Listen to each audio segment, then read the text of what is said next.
Muito bem. O texto de hoje está na sua mão e se encontra, o texto está em 1 Samuel, capítulo 20, do verso 30 ao verso 43, tá certo? O texto de hoje diz o seguinte: acendeu-se a ira de Saul contra Jonatas, filho de mulher perversa e rebelde. Não sei que apoias o filho de Jessé, para a vergonha tua e da tua mãe? Enquanto o filho de Jessé viver sobre a terra, nem tu estarás seguro, nem o teu reino. Manda buscá-lo agora, porque deve morrer. Respondeu Jonatas a Saul: por que ele deve morrer? O que ele fez? Então Saul atirou a lança contra Jonatas para o matar. Com isso ele entendeu que de fato seu pai estava determinado a matar Davi. Assim Jonatas, irritado, se levantou da mesa e neste segundo dia da festa da lua nova, não comeu. Ficou muito sentido por causa de Davi, a quem seu pai havia humilhado. Na manhã seguinte, Jonatas saiu ao campo, no tempo combinado com Davi, levando consigo um rapaz. Então lhe disse: busque as flechas que eu atirar. O rapaz correu e Jonatas atirou uma flecha para além dele. Chegando ao lugar da flecha, gritou Jonatas atrás dele e disse: não está a flecha mais para lá? Apressa-te.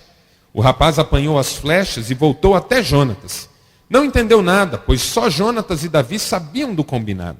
Então Jonatas deu suas armas ao rapaz e mandou de volta para a cidade. Tendo saído o rapaz, levantou-se Davi do lado do sul e prostrou-se 3 vezes diante de Jonatas. Despediram-se um do outro com um beijo e choraram juntos. Davi chorou muito mais. Disse Jonatas a Davi: vai em paz, pois juramos em nome do Senhor, dizendo: o Senhor seja para sempre entre mim e ti, e entre a minha descendência e a tua. Então levantou-se Davi e partiu. Jonatas voltou para a cidade. Até aqui. Muito bem. Se você tem acompanhado o nosso estudo aqui, todas as semanas, você já percebeu que nós estamos estudando a vida do rei Davi.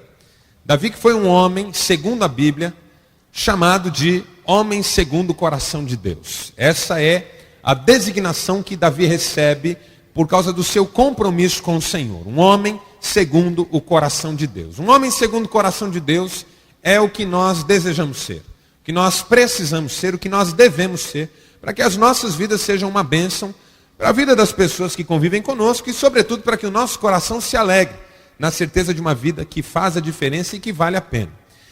E nos textos que nós lemos nessas últimas semanas, nós já descobrimos que o jovem Davi, que havia sido ungido rei pelo profeta Samuel, mas que ainda não havia chegado ao trono, Saul ainda reinava, estava passando por um mau bocado por causa da inveja de Saul.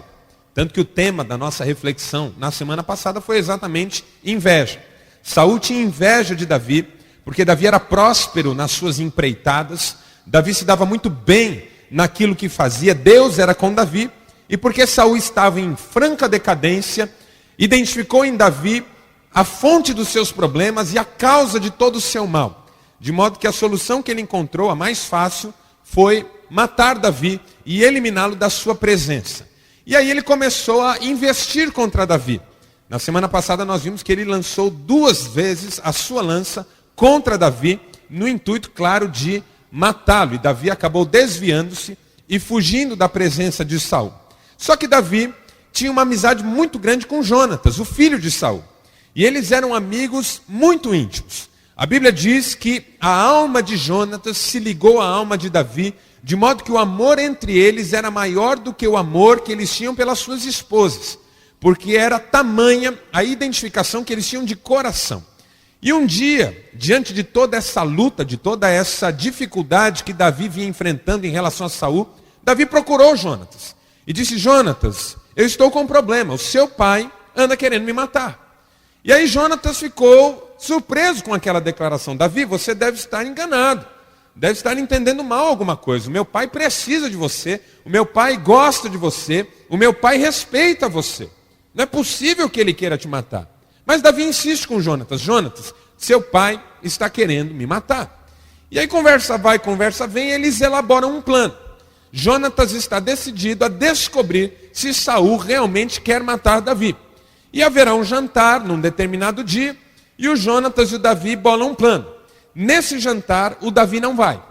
E o Jonatas vai sentar-se próximo a seu pai. Se o seu pai, Saul, perguntar por Davi, e Jonatas lhe disser que o Davi não virá, e ele levar isso numa boa, é sinal de que Davi está exagerando, fazendo tempestade em copo d'água, Saul não está nem ligando para ele.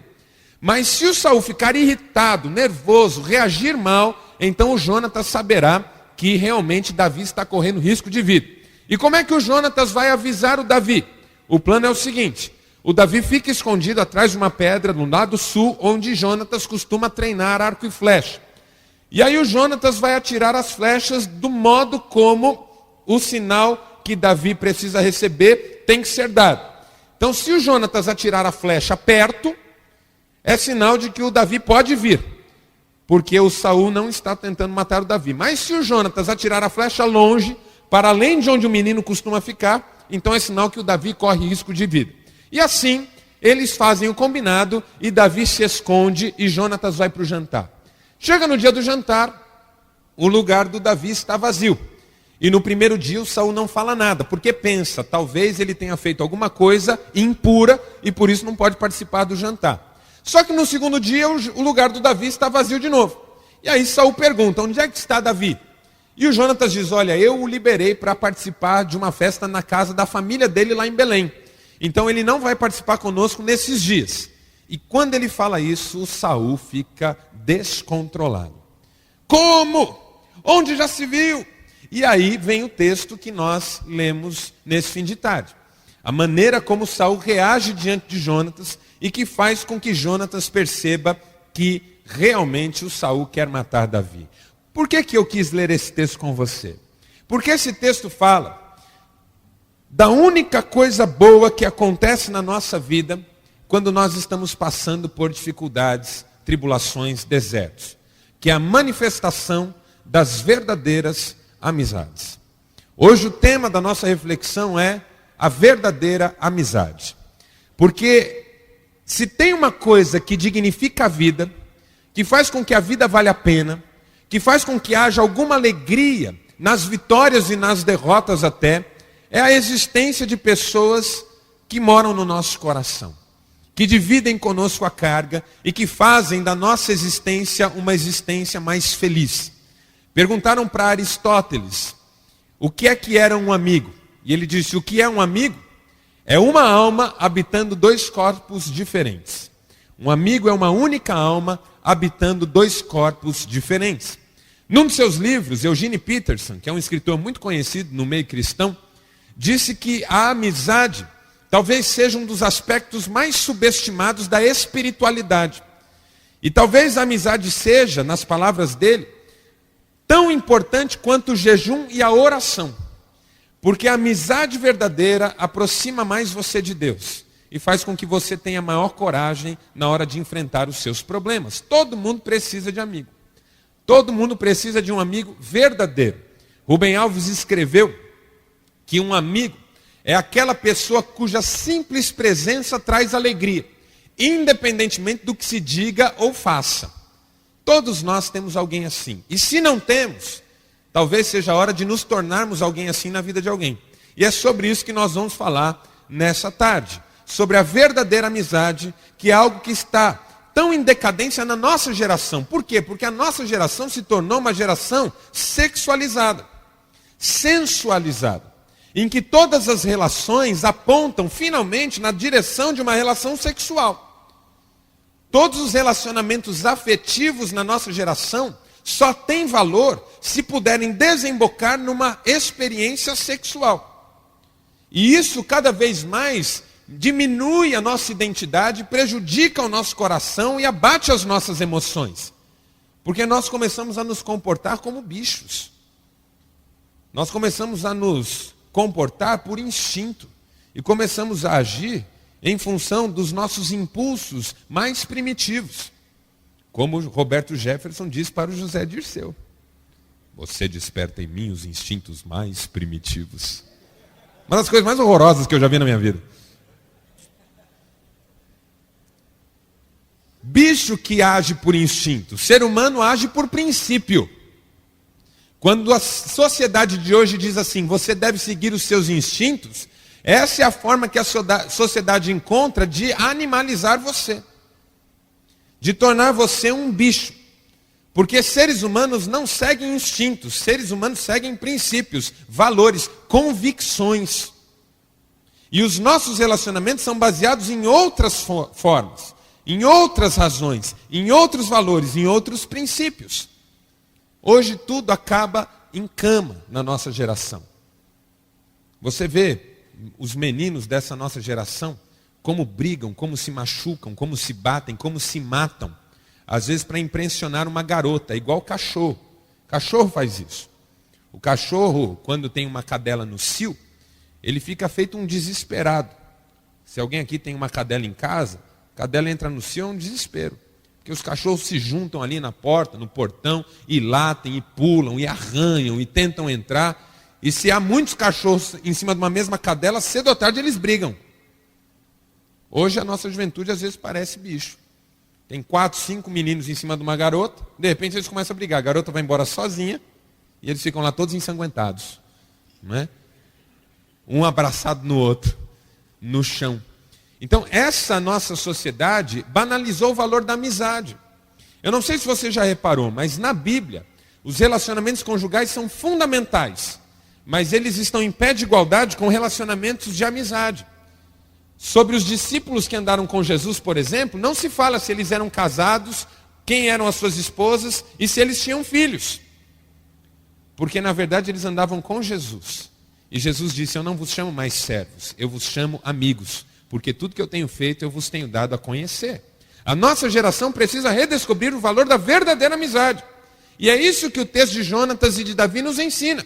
A nossa geração é tão poluída, tão promíscua, que existem textos, que existem estudos de teólogos até, que chegam a sugerir que Davi e Jonatas eram homossexuais. Por quê? Por causa dessa sensualidade da nossa geração. 2 homens não podem ter amizade, são gays. Aquelas 2 mulheres são lésbicas. Por quê? Porque estão muito perto, são muito íntimas. É assim que funciona a cabeça da nossa geração. Se você vê 2 homens juntos e eles têm uma amizade bonita, você fica desconfiado. E é o preconceito do coração. A Bíblia diz que todas as coisas são puras para os puros, porém para os impuros e incrédulos tudo é impuro, porque a sua mente e o seu coração se tornaram reprováveis. Qual que é o meu desejo hoje aqui? É a gente resgatar o valor da verdadeira amizade. Todos nós precisamos de amigos. Todos nós precisamos de gente para dividir a carga. Todos nós precisamos ser amparados em algum momento da nossa vida e todos nós podemos ser uma bênção na vida de alguém em algum momento especial. Amém, irmãos? Então, só para introduzir o tema e as lições que nós vamos aprender hoje. Primeiro, esse texto nos ensina que a verdadeira amizade revela-se muito mais nas crises que nos momentos tranquilos. É ou não é verdade? A verdadeira amizade. Jonatas se mostrou amigo de Davi exatamente no momento crítico da vida de Davi. É nessa hora que o verdadeiro amigo se manifesta. Eu nunca esqueço uma experiência que eu tive com uma família que chegou na igreja que eu pastoreava em outra cidade.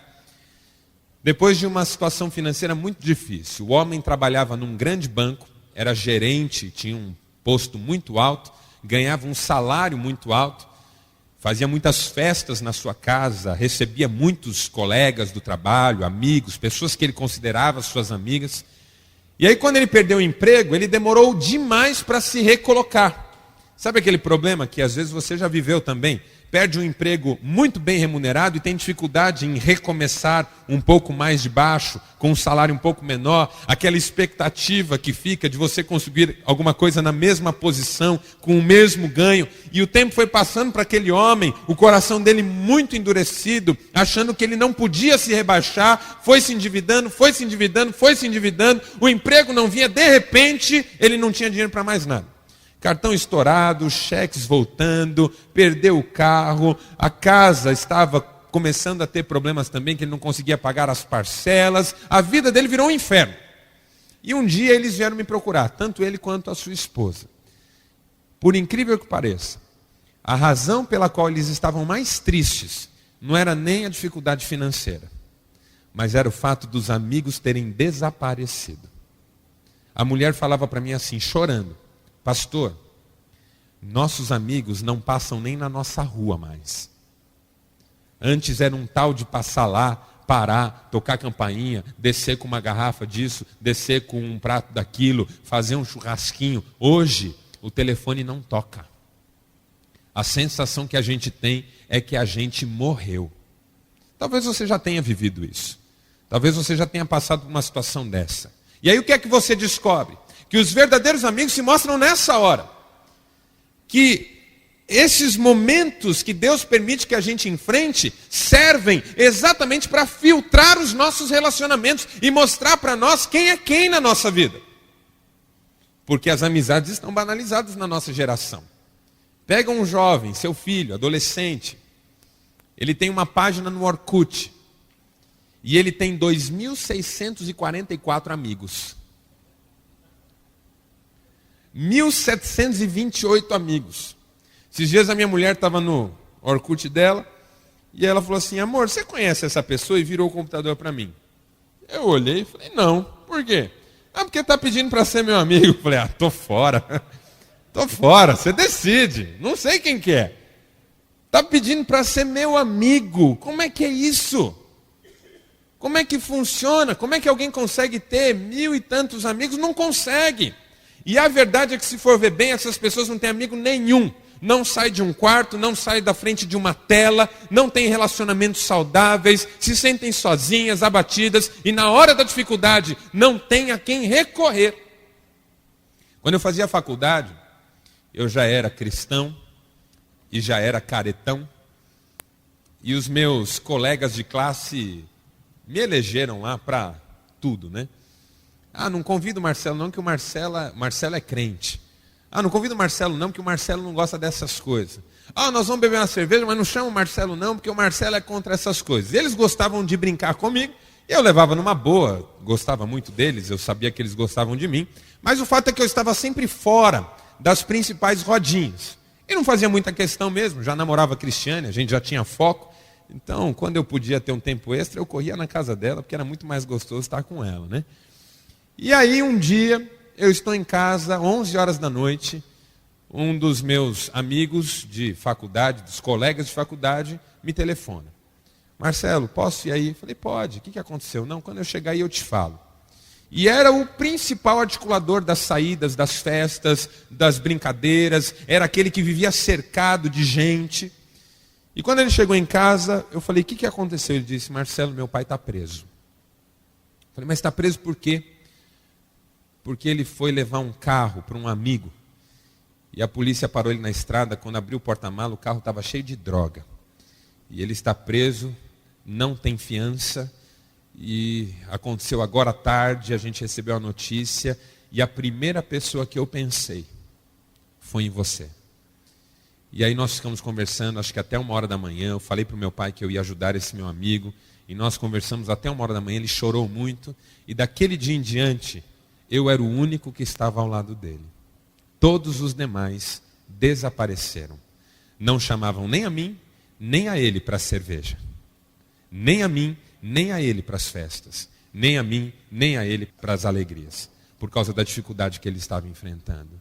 Talvez você já tenha passado por isso. Talvez você já tenha visto isso na sua vida. Mas isso serve para você aprender que a verdadeira amizade revela-se muito mais nas horas difíceis do que nas horas fáceis.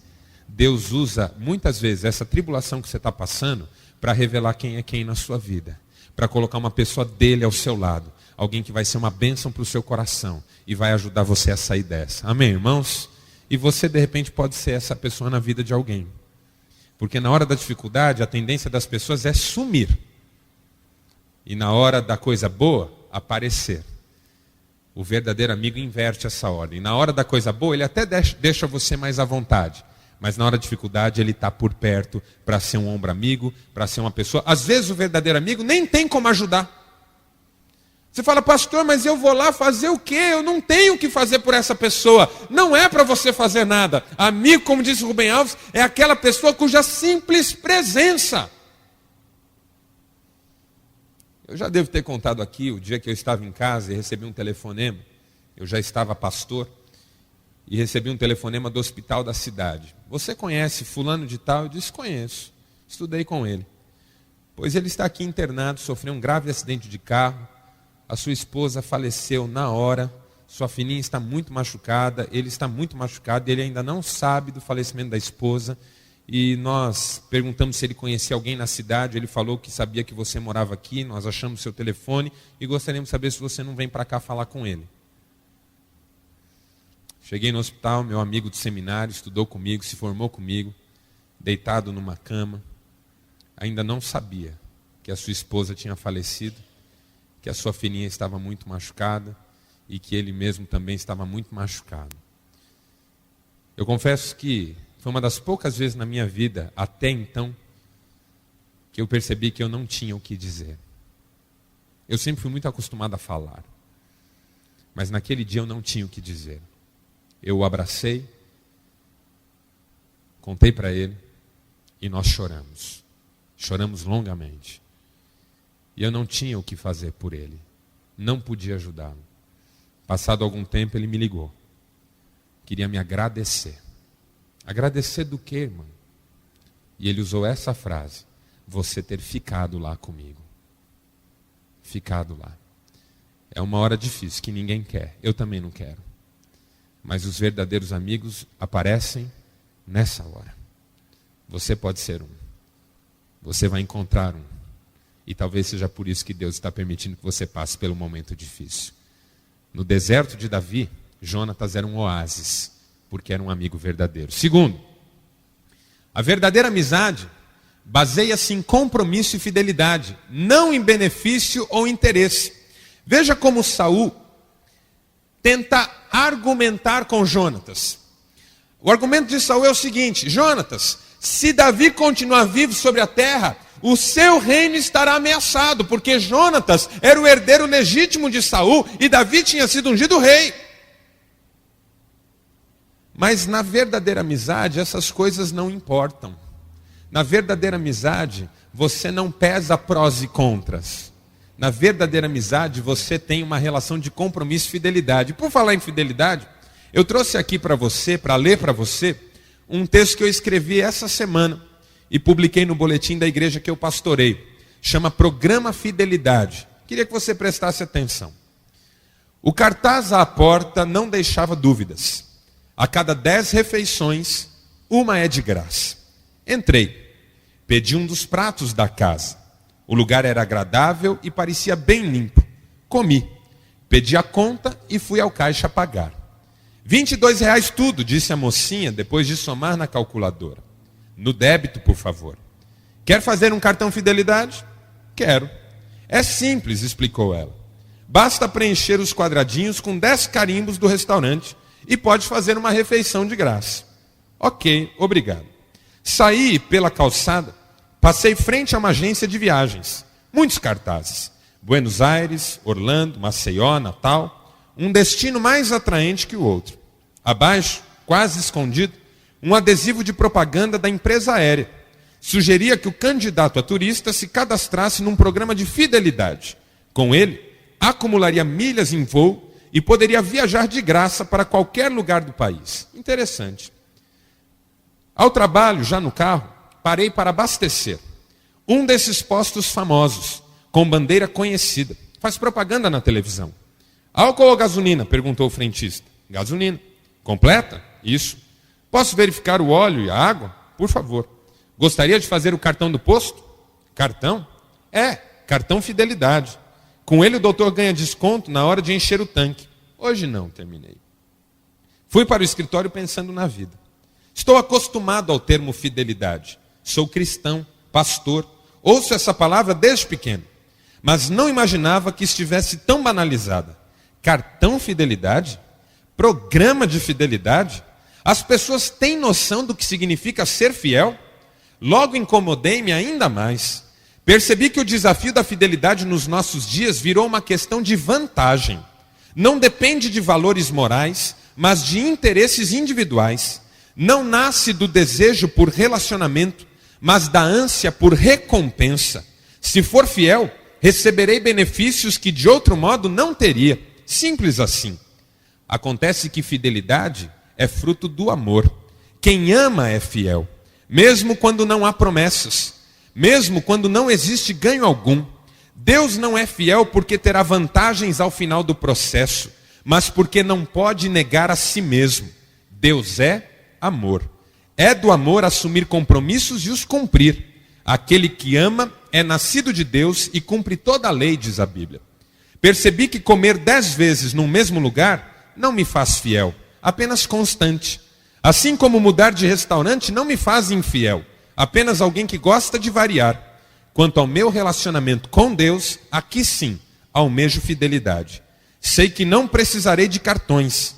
O carimbo é no coração. E já fui carimbado, uma vez por todas. Amém, irmãos? Isso é fidelidade. E é isso que faz a verdadeira amizade. Na verdadeira amizade, o outro não está na minha vida porque pode me favorecer. Na verdadeira amizade, o outro está na minha vida por causa das relações de amor. Por causa da bênção que eu posso ser na vida dele, compartilhando da minha amizade com ele e compartilhando da minha fé com ele. A verdadeira amizade baseia-se em compromisso e fidelidade, não em benefícios ou interesse. Terceiro, a verdadeira amizade compartilha mais os sentimentos que propriamente o tempo. Veja que coisa bonita. Depois que Davi percebeu o sinal de Jonatas, ele foi até onde Jonatas estava e o abraçou e o beijou, e ambos choraram muito juntos. E Davi chorou mais do que Jonatas até, porque teria que se despedir do seu amigo. Que momento triste, que momento difícil, que momento tocante, mas que momento significativo também. Porque na verdadeira amizade, os nossos sentimentos são bem-vindos. Não é só o tempo que a gente passa junto, mas é sobretudo o quanto a gente se identifica e o quanto a gente se sente seguro para compartilhar quem a gente é. Porque nós somos de uma geração, irmãos, em que os homens são forçados a esconder os seus sentimentos. Você pergunta para alguém, está tudo bem? O cara diz assim, tá, né? Tá, né? E você sabe que não está tudo bem. Mas parece que é fraqueza reconhecer. Parece que é pecado estar passando por dificuldade. E os nossos sentimentos vão ficando cada vez mais só para nós. E um dia, sabe o que acontece? A gente estoura. E aí você tem um tumor, e aí você tem uma úlcera, e aí você tem uma dor nas costas que nunca passa, e aí você tem uma rouquidão que nunca cessa, e aí você tem algum sintoma que mostra que tem algo dentro de você que precisa sair, mas que nunca sai. Nunca sai. Os nossos sentimentos estão represados, porque nós não temos amigos com quem falar disso. Porque os amigos nem sempre, os falsos amigos nem sempre aceitam que a gente fale que está triste. Ah, larga disso, rapaz. Bola para cima. Brasil está ganhando, a Argentina está perdendo. Aliás, a Argentina perdeu de 6-1 hoje, vocês sabiam disso? Precisamos orar agradecendo a Deus no final.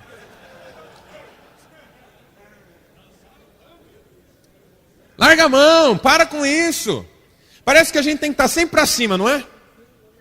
A doença da nossa geração é depressão. E sabe qual é o pior problema da depressão? Não é a depressão em si. O pior problema da depressão, ela deixa depois que ela vai embora, sabia disso? O pior problema da depressão fica conosco depois que a depressão vai embora. Que é a incapacidade de lidar de novo com tristeza de maneira leve e livre. Todo ex-depressivo, quando vive um dia mal, entra em parafuso. Porque tem pavor da depressão voltar. E a gente não lida mais com as tristezas. E a gente não chora mais. Nem na presença de Deus, quanto mais na presença de alguém. E é tão bom ter alguém com quem chorar, com quem compartilhar sonhos, medos às vezes. Eu tenho 4 amigos que são amigos da alma.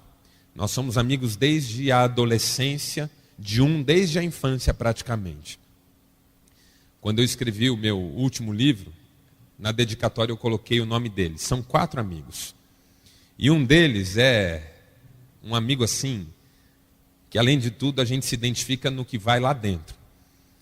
E um dia as nossas esposas estavam mexendo com a gente e falaram assim, o Marcelo e o Fausto, se puser os dois numa cela, trancar a cela e jogar a chave fora, eles só vão perceber 15 anos depois, quando derem uma pausa no assunto.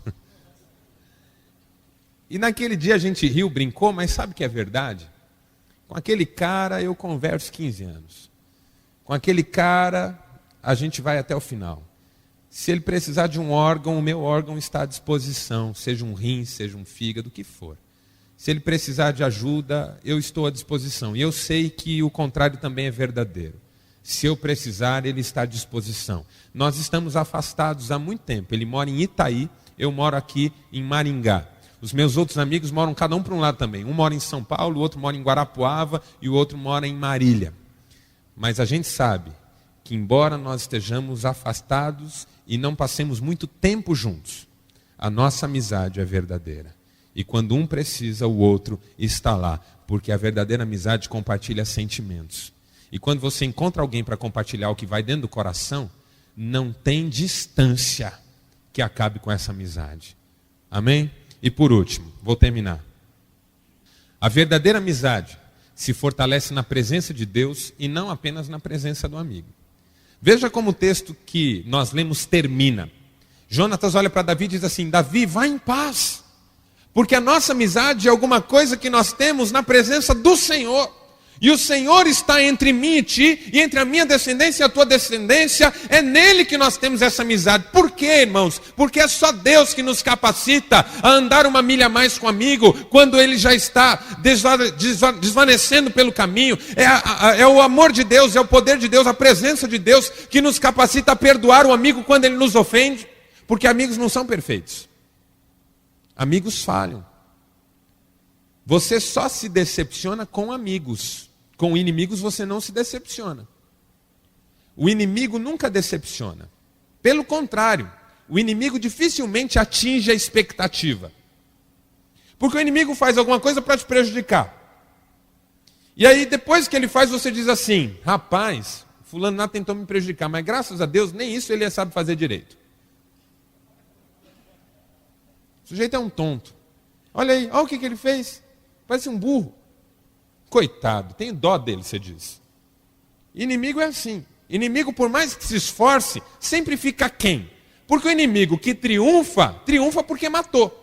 E se você morrer, você não vai reclamar do inimigo mais. Acabou. O inimigo só triunfa quando mata. Então, enquanto não mata, ele está sempre aquém dos seus intentos. Mas o amigo decepciona. E quando decepciona, decepciona feio. Porque você não esperava.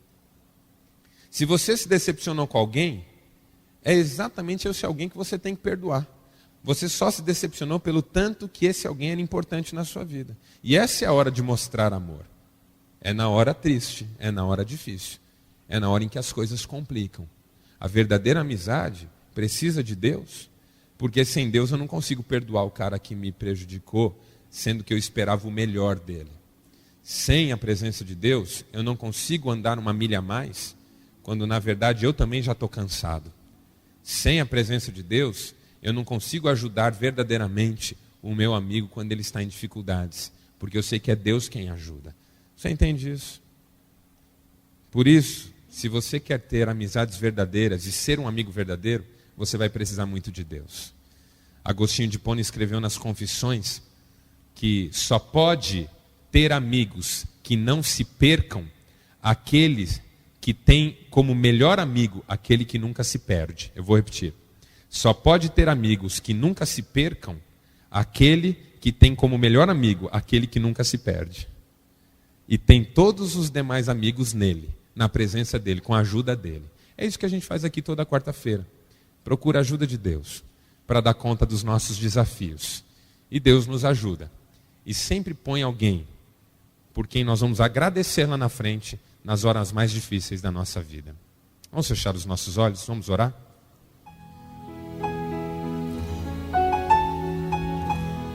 Eu quero fazer um desafio para você.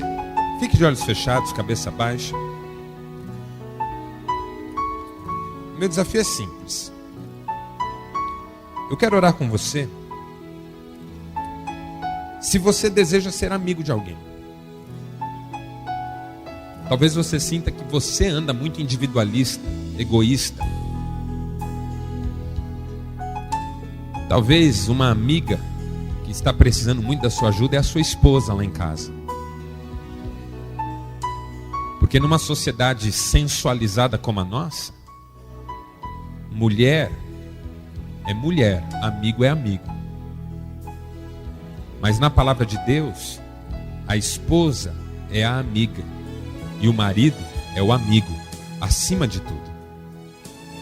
Mesmo quando não há sexo, mesmo quando há dificuldades financeiras, mesmo quando há problemas com os filhos.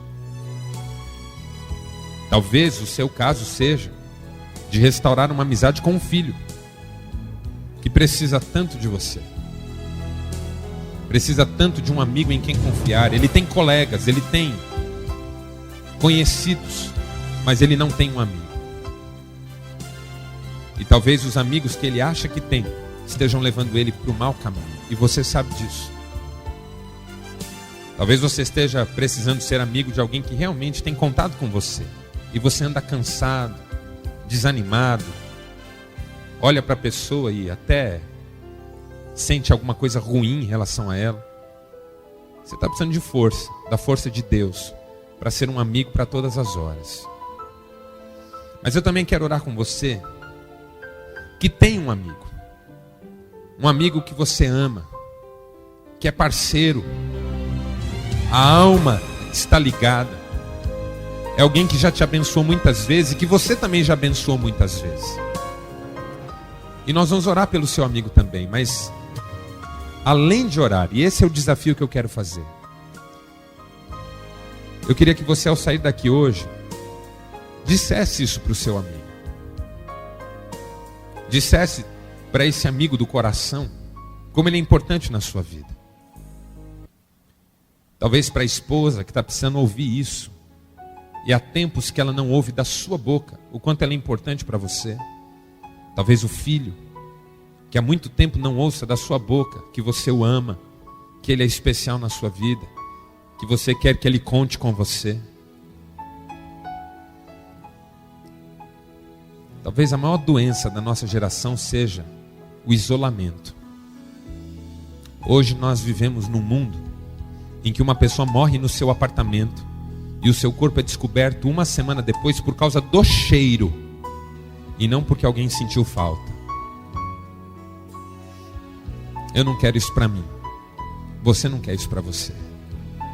Nós precisamos de amigos. Nós precisamos de Deus, em quem nós temos sempre os verdadeiros amigos. Se você gostaria de orar comigo sobre isso, fique em pé e eu vou orar com você.